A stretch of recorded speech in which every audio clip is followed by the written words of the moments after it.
저는 서강대학교 컴퓨터공학과에서 석사과정하고 있는 안휘진이라고 하고요. 제가 연구하는 자연어 처리라는 분야는 컴퓨터가 사람의 말을 이해하고 나아가서 사람처럼 말하게끔 하는 방법을 공학적으로 연구하는 분야예요. 학부 때는 미국 문화랑 심리학을 전공했는데 마지막 학년 때 이런 매력적인 분야를 알게 돼서 과감하게 전공을 바꿨습니다. 네, 안녕하세요. 저는 서강대학교 컴퓨터공학과에서 석사과정을 밟고 있는 정영훈이라고 합니다. 이제 입학 당시에는 중국문학과로 입학을 해서 컴퓨터공학을 복수 전공했고요.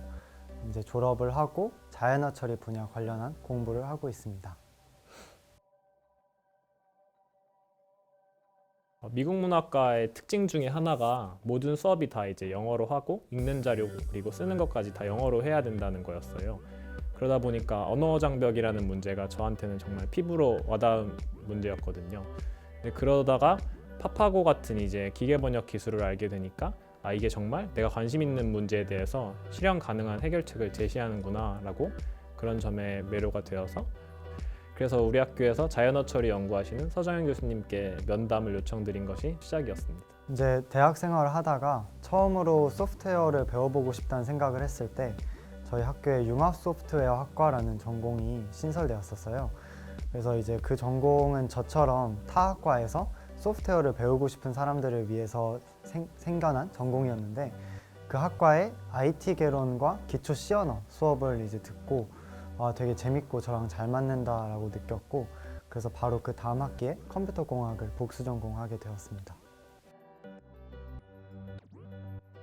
서강대학교 가장 큰 장점 중에 하나가 복수 전공에 대한 기회가 열려 있다는 거였어요. 그래서 저는 컴퓨터공학이 1전공이 아니지만 컴퓨터공학 수업을 듣는데 아무런 제한이 없었고 제가 이제 일정 부분 들을 경우 부전공이 아닌 복수 전공 학위까지도 취득할 수 있는 상황이었던 게 큰 장점으로 다가왔습니다. 아무래도 처음부터 컴퓨터공학 전공을 따라가기는 비전공자 입장에서는 힘든 게 사실이에요. 그럴 때 저는 융합 소프트웨어 전공이 큰 도움이 되었어요. 그래서 저는 실제로 자료 구조 같은 과목은 융합 소프트웨어에서 개설된 것을 들었는데 조금 더 친절하고 조금 더 자세히 설명해 주시는 게 저한테는 큰 도움이 됐어요. 저는 장점을 많이 느꼈는데요. 첫 번째로는 대학원 생활이란 게 논리적으로 이제 의사소통하고 읽고 쓰고 하는 것의 연속인데 그런 훈련을 되게 많이 한 것 같아요. 인문학부에 있으면서 그런 과정을 했기 때문에 연구 과정이 조금 더 수월했던 게 있는 것 같고 두 번째는 이제 영어에 대한 훈련을 미국 문학과에서 많이 했다는 거예요. 아무래도 컴퓨터공학까지만 모든 자료가 다 영어로 되어 있는데 그런 것에 대한 두려움이 조금 낮아졌다는 게 큰 혜택인 것 같아요. 저는 자신감이라고 생각해요. 제가 남들과 좀 다른 배경을 갖고 있다는 사실이 저한테는 오히려 좀 큰 동기부여가 됐어요. 그리고 설령 제가 조금 잘 못하더라도 마음의 위안을 삼기가 아주 쉽습니다. 그리고 동시에 자극도 되게 많이 받아요. 저는 남들보다 좀 늦게 시작했기 때문에 남들보다 조금 더 열심히 해야지 그 갭을 따라잡을 수 있다는 생각이 들었습니다. 저희는 네이버 AI 러쉬 대회에서 스팸 메일 분류랑 한국어 문법 오류 교정 두 가지에 참가했는데 그 두 번째 한국어 문법 오류 교정에서 많은 도움이 됐어요. 제가 학부 때 어깨너머로 배운 언어학적 지식들, 한국어에 대한 지식들을 사용을 해서 데이터를 분류를 하고 거기에 기반해서 데이터 증강 방법론 같은 것들을 만들었는데 이런 것들이 실제로 성능 향상으로 이어졌거든요. 그런 부분에서 저는 큰 도움이 되었다고 생각합니다. 융합 소프트웨어 연계 전공의 기초 수업을 듣고 소프트웨어에 큰 흥미를 느낀 게 저를 지금까지 이끌어줬다고 생각합니다. 용기를 얻어서 컴퓨터 공학을 복수 전공을 하였고 그래서 네이버 AI 러쉬나 이제 지금까지 이런 경진대회에 참가할 수 있는 그런 큰 동기부여를 얻게 되었습니다. DSTC는 올해 9회째 시행되고 있는 챌린지로 이제 구글, IBM, 아마존 등의 연구진이 대화 시스템을 개발하기 위해 공개한 문제를 이제 다 같이 해결하기 위한 그런 챌린지입니다. 저한테는 세계적인 대회에서 첫 번째 입상이라는 의미가 커요. 이제 지금까지는 한국어를 사용한 데이터를 활용한 대회에서만 이제 참가를 하게 되었었는데 이번에 처음으로 영어 데이터를 다루는 대회를 참가했고 이제 그곳에서도 좋은 성적을 거두게 되어서 다행이라고 생각합니다. 네, 저는 최근에 좋은 소식이 하나 있는데 네이버에 취직을 하게 되었습니다. 네, 그래서 당분간은 회사에 가서 업무를 적응하고 회사 내에서 발전할 수 있는 방향을 많이 찾아볼 생각입니다.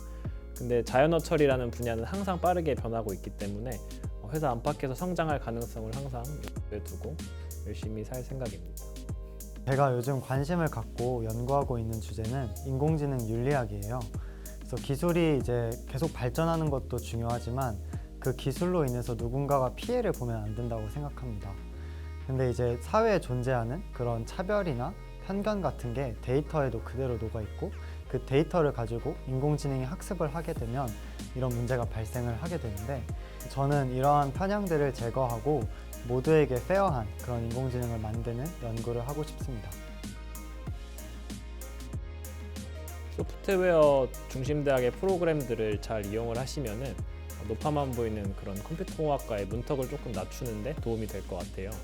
실제로 이제 관심을 막 갖기 시작한 학생부터 전공을 바꾸기 시작한 학생들까지 그런 학생들을 위한 다양한 프로그램들이 있으니까 그런 프로그램들에 참여하게 되면은 지식을 얻어가는 것도 있지만 이렇게 지지받는다는 느낌이 있기 때문에 꼭 그런 프로그램을 조금 알아보시는 것을 추천드립니다. 저한테 피부로 느껴지는 장점 중에 하나는 사실 취업이랑 많은 기회들인 것 같아요. 저는 융합 소프트웨어 연계 전공 덕분에 이제 그 첫 출발을 되게 기분 좋게 할 수 있었고 그렇기 때문에 여기까지 올 수 있었다고 생각합니다.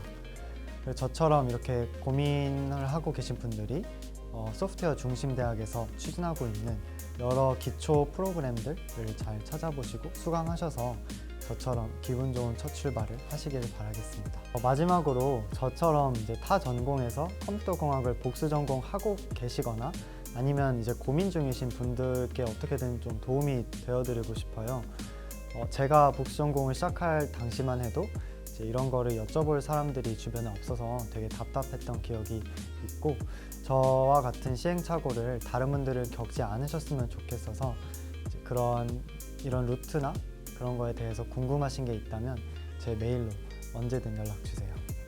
감사합니다. 저도요.